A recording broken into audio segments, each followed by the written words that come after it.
Hi, I'm Marshall Goldsmith, and you're watching Leadership Nuggets. What are the hard truths that leaders need to ask themselves? Well, what leads to positive long-term change in behavior? First, you have to have the courage.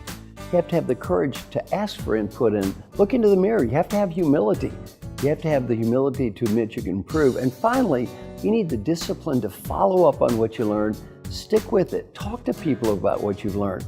And I find if leaders are willing to face that hard truth, have the courage to ask, the humility to admit they can improve, and the discipline to follow up and do better, they can almost always achieve positive long-term change in leadership behavior.